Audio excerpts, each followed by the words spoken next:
Tony D and Little Joan in the background, and this is a screenwriter's rant on Cellphone, a movie about an evil phone that causes all sorts of problems. Smash like and subscribe. Thank you for smash liking and subscribing. Check out my books, links in the description. Comedy horror in South Jersey. It's the Pineys, books 1 through 13, available at Amazon.com. Don't forget, Kindle Unlimited is free. That's pretty much what it is. It's about an evil cell phone. I think the story is, and again, I mean, the story is key in a trailer. Why not give us a little taste beyond just like, oh, it's an evil cell phone?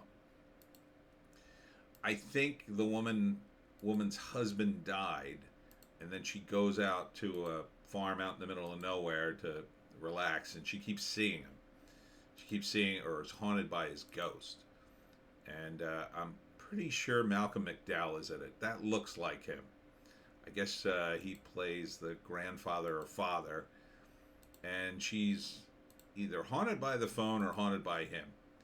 At one point, she pulls the phone out of the ashes of a fire, so I assume she throws it in the fire in the first place. But the phone won't die, and it keeps propping up, and somehow she keeps seeing horrible things in the phone. Which leads me to ask, why don't you just get a new phone? I get it. She's in the middle of nowhere. She can't get a new phone. I mean, but if the phone is evil, I mean, I don't really get it. Electronics and horror kind of don't work for me. Because I'm not afraid of electronics. I'm just not afraid. They have power. They turn off. I just, old things, I can kind of buy it, right? I can kind of buy an old house being haunted. I can kind of buy a old mausoleum being haunted. I can buy even anything old. But a smartphone isn't old. Even if you get the oldest one, it just doesn't work.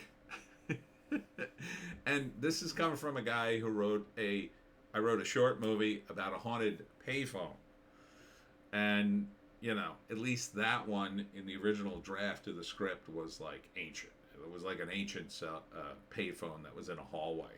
By the time we shot it, the payphones were going out of vogue. And now I don't even know if people would have even know what the hell it is. So, yeah, the premise just doesn't work for me. Here she is running around with the phone, looking into the phone while she's look into the evil phone as you walk around the farm where farming implements are everywhere and dangers around every corner. It just doesn't work for me. So first act, her husband, I'm going to assume, is dead, and she goes away to a farm somewhere in upstate to forget her troubles.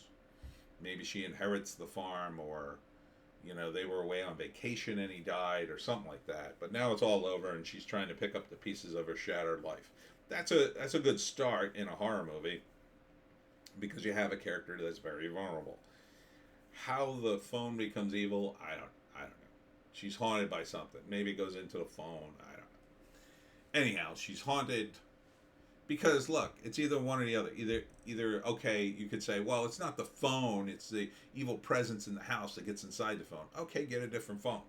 Problem solved, right? Or just stop using the phone.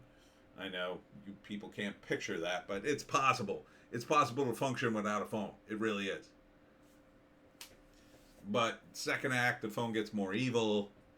Keeps telling her things, showing her things. Keeps lighting up in the middle of the night while she's asleep, and you see it, but she doesn't see it. And then I don't know what happens. Probably a bunch of people die who try to help her, and then eventually, I don't know. It looks like maybe she might get possessed. That would be a cool, ending for a low budget movie. Finally, everybody just turns evil and it's over. But yeah, I just kind of can't buy the concept. Sorry. No slam against the movie or the actors or anything. I mean, beyond that, looks like your standard thriller. If you can get into a cell phone being haunted, you know, maybe. And it actually looks, admittedly, decently crafted. I didn't jump, but, you know, this is what these movies tend to be, a lot of jump cuts. All right, let's read. Maybe there's more info here. Wynn, who is suffering from PTSD after the death of her fiance, starts seeing disturbing images on her cell phone about her future. If she doesn't figure them out in time, she will die. Why? It doesn't. Now you have more questions. Again, if it, you know, like in the Twilight Zone, I believe it was like a camera that would take pictures into the future, and then they would all somehow come true. I'm not sure it can work here. Yeah, I'm not sure it can work. It's kind of a similar concept.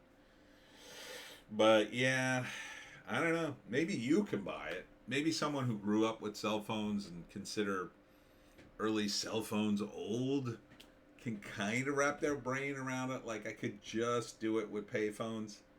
Maybe you could do it with cell phones. I just can't. So would I see it? I mean, I would see it probably to just laugh at it, if I'm being honest. This feels like a movie I would just go, be sitting there with my friends going, get rid of the phone, get a new plan, you know, don't use AT&T, you know, just making phone jokes through the entire movie. Ryan Reynolds could help her, you know, it goes on and on. So that's the only reason I would watch it ironically.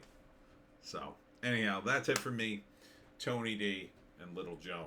Check us out tomorrow at 7 for the live stream where we do it live. We'll be talking about the box office. We'll be talking about what happened this week in movies, comics, video games, TV, whatever. Whatever you want to talk about. I think I'm sick about talking about indie comics, quite frankly. That scene's getting old really fast. Anyhow, hope to see you there. We'll see you